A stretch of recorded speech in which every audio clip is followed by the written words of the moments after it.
say that there are no objective determinations? The problem with that is if I don't believe in the everlasting... Answer the question or I'm going to remove you to the audience. If there's no eternal soul, there's no Answer the question or I'm objective going to remove you morality. to the audience. Did you make the statement that there are no objective determinations? Yes. Okay. Well, I said morals in particular, So not determinations. Robius. Darth. Okay. I'm going to drop a Moab on you now, okay? If you want to. When you say there are no objective declarations, right, then that applies to that statement, does it not? Which one? That there are no objective declarations. Is it a self-referential statement? Yeah, it's all circular reasoning or hanging in midair. That's what it. No. Logical problem. No, listen, Robius. Okay. Is that statement self-referential? Does the universal declaration, the universality, the scope, apply to itself? If I said all humans are stupid, would that universal statement apply to myself as well? Yes. Okay, so that would be a self-referential statement. So if you say there are no objective declarations, that's a universal declaration, and it's also self-referential. Agreed? It's maybe like saying there's no absolutes, right? I asked you. Okay, we're going to try it one more time. If you dodge one more time when I ask you a very clear, simple question, I will remove you to the audience, because this is a tactic that people do because they don't want to agree to the obvious, because they don't want their interlocutor to build on it, even though they do agree with it. Okay? It's the statement there are no objective declarations, universal in scope and self-referential. There are none. That's what I believe. Okay, you're going back to the audience now because you refuse to answer the question. Okay, this is a tactic of dishonest people. You ask a reasonable, truncated, circumspect question, and they answer something that is not a direct answer. Now, when he says that there are no objective declarations, and therefore it's a universal self-referential statement, therefore when he says there are no objective declarations, all he's just simply saying is, I believe that. Okay, he's just telling us a mere mental state. I have a positive attitude that there are not objective determinations. So it's just saying, I believe it. It therefore destroys its ability to make a putative veridical statement that something is true. Outside of the mere fact that I have a positive attitude or a belief in it. So all they're just simply just saying, I believe that I believe there are tooth fairies, on the surface of Mars. Okay, you believe it, okay? Like if somebody says, well, that's true for you, but not for me, all they're just simply just saying is, I either don't or I do believe something. It's an attempt to obfuscate their real position when they're making just simply a mere belief statement that is not purposing of making an external objective determination, but while pretending to make an objective determination. Who invited Mark back up? He was sent to the audience because he was being uncooperative. We'll give you one more chance, Mark. What would you like to say? Okay. What's your... I did read that paper you recommended, The Burden of Proof and Atheism, by the way. And I did find it... This is not my question, but just a comment. I did find it enlightening, and it really mirrors a lot of your arguments in terms of atheism. You try and push people to atheism because it's an ontological claim versus agnosticism, which is an epistemological claim, right? So if they make an ontological claim... Well, stop right there. Stop. Agnosticism is a claim that it is only epistemological, but upon careful analysis from a transcendental perspective, we can show that behind the superficial presentation that it is an indirect claim that God does not exist, while claiming not to make a declaration about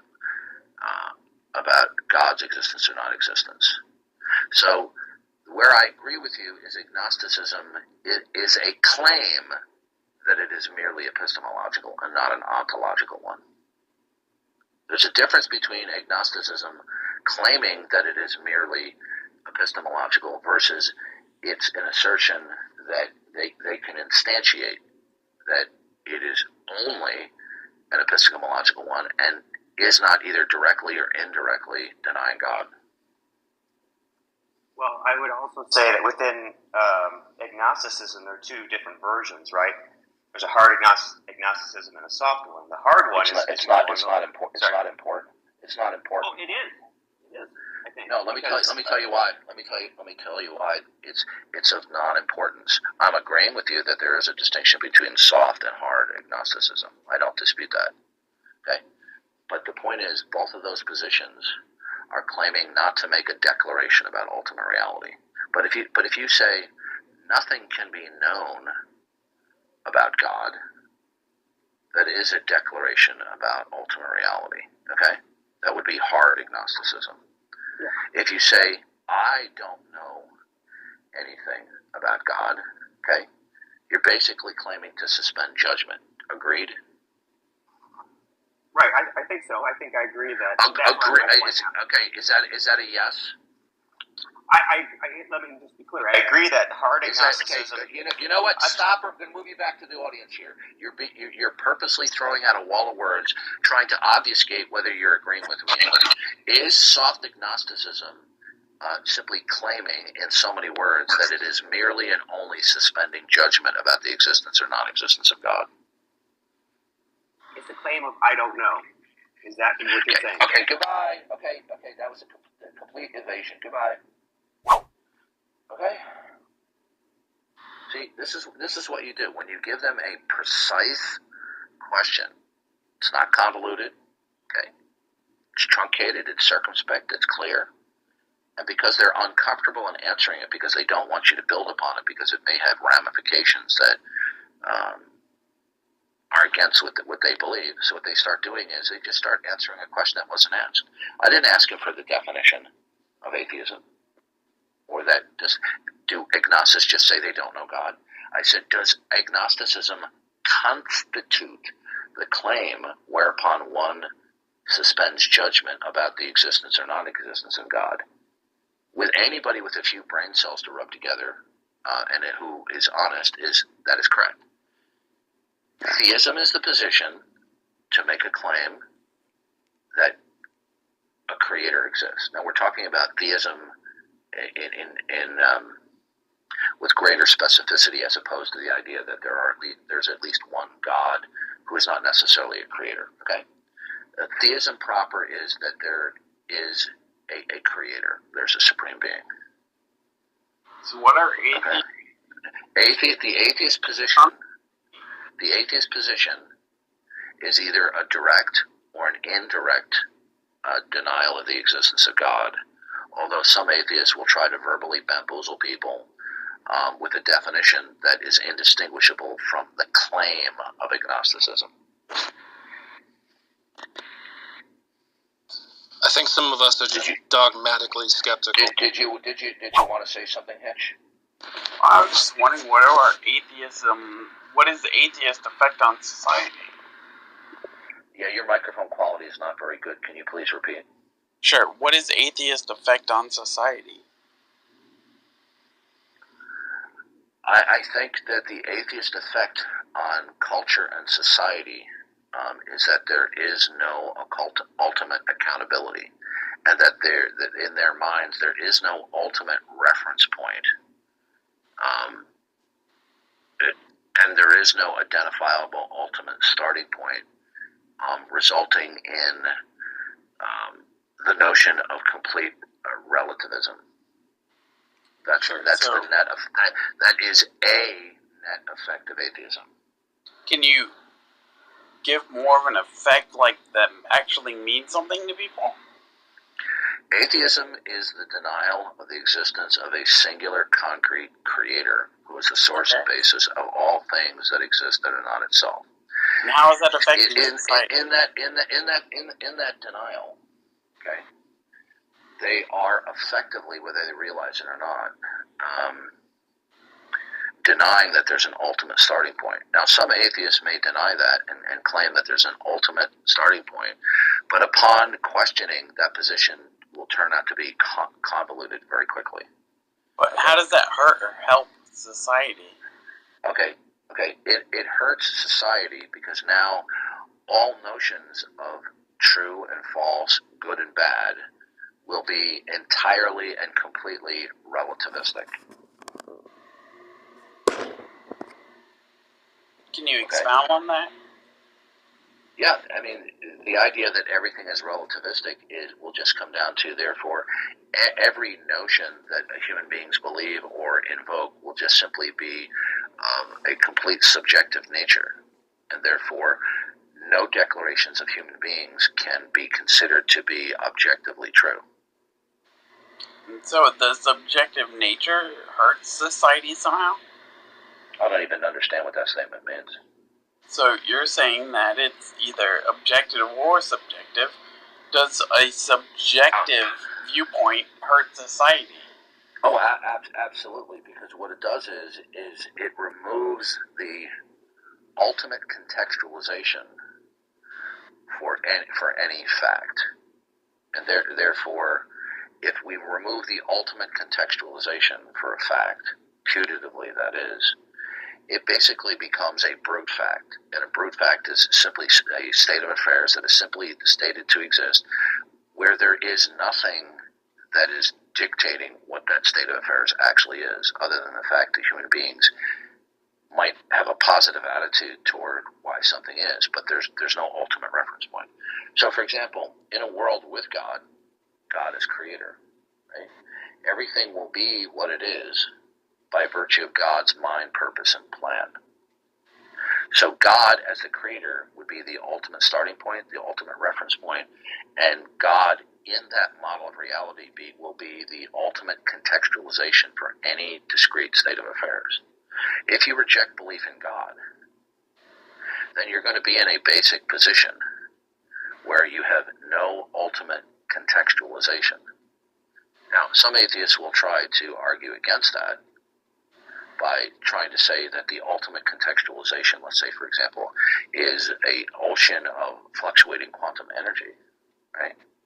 But that couldn't be stipulated as being ultimate, because in order for something to be ultimate, it would have to be singular and concrete. You can't have an abstraction, which is a plurality of things, a set, to be ultimate, because only one concrete thing can be ultimate. If you posit that there are two or more eternal things, then neither one of them are ultimate. Because to be ultimate means that all other things derive and depend on that which is ultimate. So the atheists, if they're going to say that there's a singular concrete thing that's ultimate, that's not God, how would they be able to instantiate it when it is not a mind?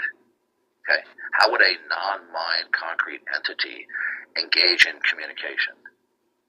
In communication, we have a sender and a receiver. We have from one mind to another. Now, some people try to get around this by talking about animal communication, but that's not the communication that's going on in animals is a kind of an anthropomorphism. Okay? Animal creatures, from bugs to higher level things, are just simply the product of their genome, their physiology, anatomy, and neurology, and operant conditioning and stimulus and response. Right, but I don't understand how society is formed. I don't even understand what your question means. My question is, how is society harmed by not believing in God? I already explained to you, because then society and harm doesn't mean anything, because everything's relative. But even if it doesn't mean anything, how are we having direct harm on society? There's no harm won't mean anything. We doesn't mean anything, because everything is entirely relativistic. Right, but It whether undermines, we or it harm undermines, something, it undermines the notion of the actuality of truth. And if truth is undermined, then so is logic and reason. so without truth, you're harming society. Human communication and interaction depends upon the sender and receiver communicating or attempting to communicate one or more truth states. So how exactly are atheists harming society? By either directly or indirectly not having a metaphysical basis for the actuality and appropriation of truth states. Yeah, that doesn't make sense to me, though, because... Oh, well, it makes perfect sense to me. Well, I'm sure it does, but Yeah, I want to know, what about society? I'm going to ask you a question, okay? Please. Is it true that I am a moderator? Oh, I don't know if it is. Goodbye. Well, I don't know if you're a moderator. Goodbye. And why did Cutie get kicked? You see what lying scumbags they are? This is what they do. Why did Cutie get kicked? I don't know. I didn't kick them. Right, Darth. Can I ask you a question, Darth? But you got to make it fast because I'm going to be going in a few minutes. It's going to be a yes or no question, so you don't really have to justify it. So my question is, the denial of existence of God would necessarily entail a contradiction. Do you agree? Can you expand a little bit on that? Basically, if I assume that God doesn't exist, it'll be a contradiction. Do you agree? Yeah, the stipulation of the not God world would contradict the notion of the God world. Yeah, well, it would contradict. Okay, so is God logically necessary? God is necessary for everything that is not himself. Right. Is your claim logically necessary? Is my claim logic? What does that mean? Like you just claimed, you said God is necessary for everything. First of all, atheism is an extrinsic contradiction to the God world. Okay. Yeah. But if you want an internal contradiction, the internal contradictions for atheism is that there are certain implications that are implicit and inherent in the declaration that the not God world is true, such as that there can be human intelligibility in a not God world. That truth and reason and logic are at some level accessible and appropriatable in a not God world. That's a contradiction because my question that could never be defended. Okay. Right. So I just gave you an extrinsic and an intrinsic contradiction in atheism. Well, yeah. So that wasn't really my question. Are you an atheist? Yes. Okay, so did I not answer your question? Explain to you. You did answer. If you ever talk to me again, I'm going to kick you from the room. I know atheist tactics. Okay, I've been doing this for 12 years.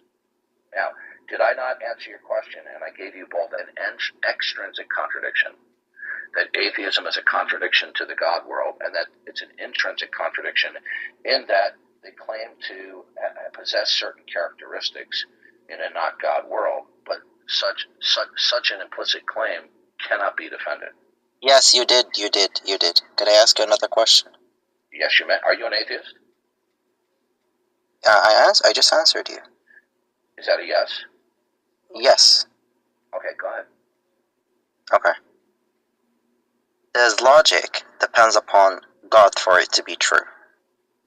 Everything that is not God derives and depends upon God. Meaning that logic is not absolute. Are you talking about human logic? Yes. Okay, human logic that is true and correct derives and depends upon the eternal mind and purpose and plan of God. Right, so that means basically that logic is not absolute, right? No, the only thing that is absolute in our world is God himself. And so the way that we think at a foundational level derives and depends upon the eternal character and nature of God. So the point is this: God is the essence of the law of identity and the law of non-contradiction. He then creates a world that is reflective of his characteristics.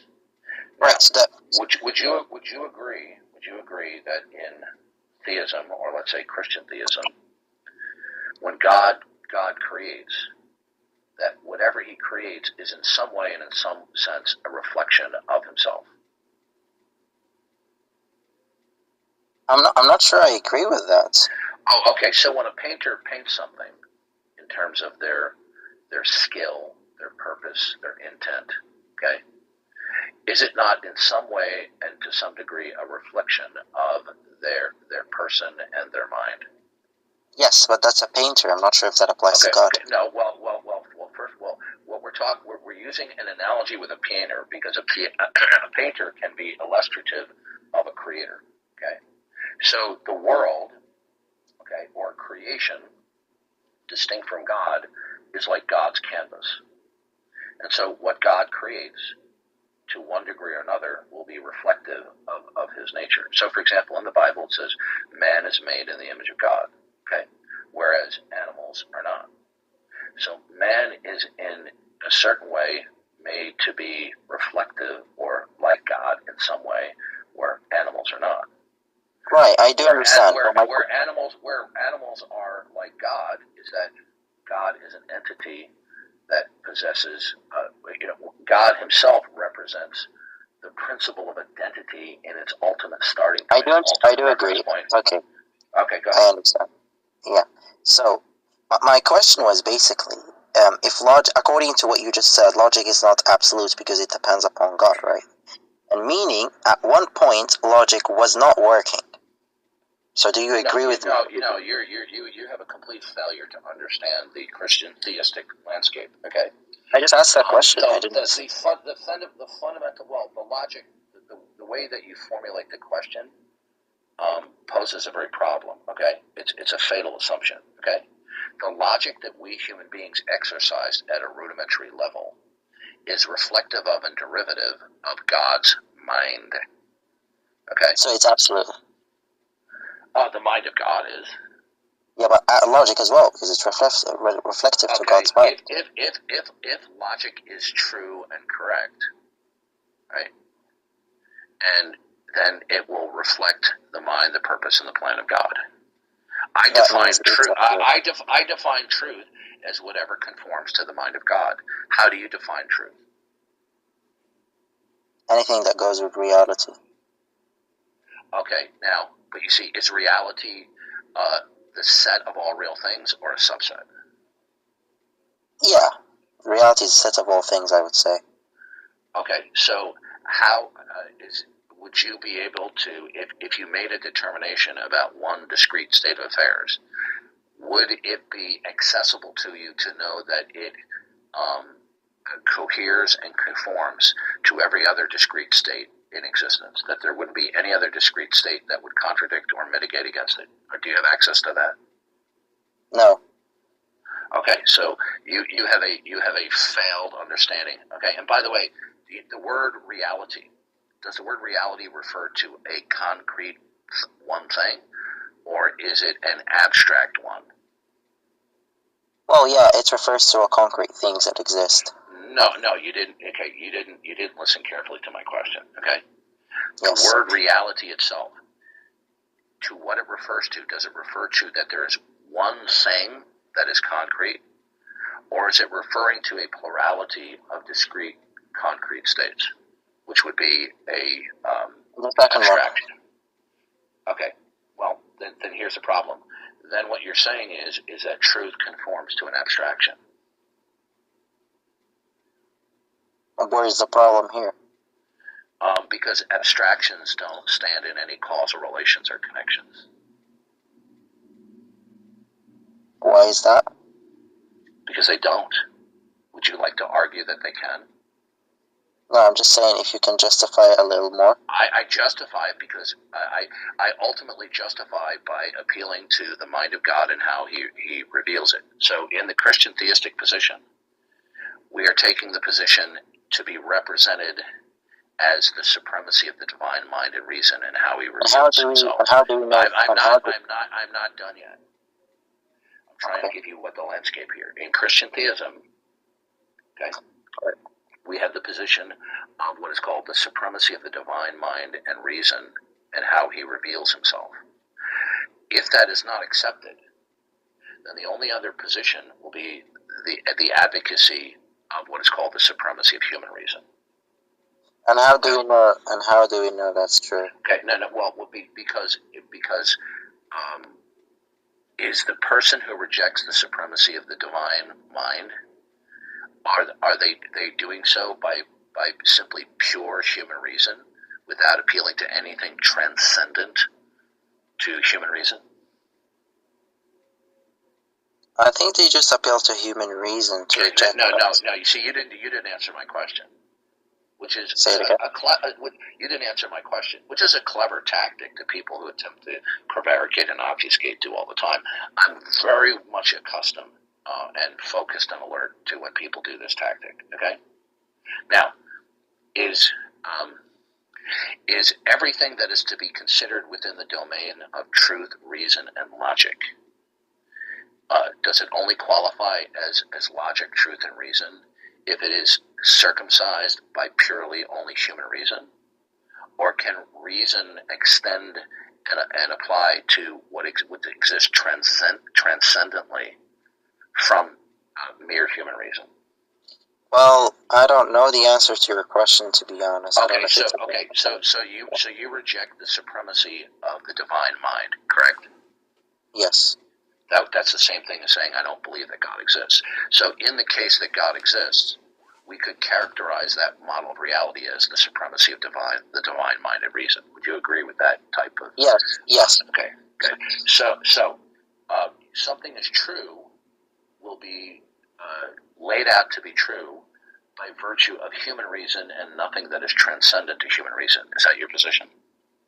Yes. Okay, so then what you are declaring now is the supremacy of human reason.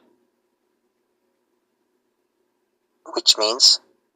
No, do you understand that that's your position? No, I do understand, but what does that supposed to mean? Okay, so do you agree and accept that it is true that your position is the proclamation of the supremacy of human reason to the exclusion of the supremacy of the divine mind? I don't see any problem with that, so yeah. Okay, thank you. Excellent. So I'm going to remind you of that momentarily, okay? Okay. So I take the position of Christian theism of the supremacy of the divine mind and how he has revealed it. You reject that notion as false, and you are opposing my position by advocating the supremacy of human reason. Okay, so are we clear in our respective positions? Yes. Okay, can you explain to me on what grounds is the supremacy of the divine mind and reason false? I'm not saying false, I just don't believe it's true. No, you're not understanding the landscape here, okay? What we have here is, if not a dichotomy, what we have is an exclusive disjunction, okay? A or B without the possibility of C, okay?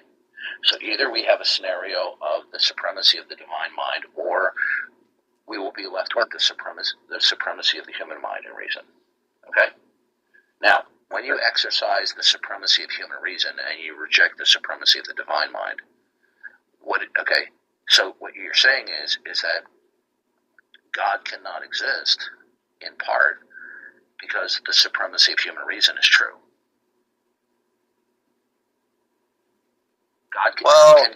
Can God exist in the same, in a world where God is, and we represent God as the supremacy of the divine mind, could God, under that operational definition, coexist with a human who is claiming that their mental state is the supremacy of human reason in actuality? Can those two things actually coexist?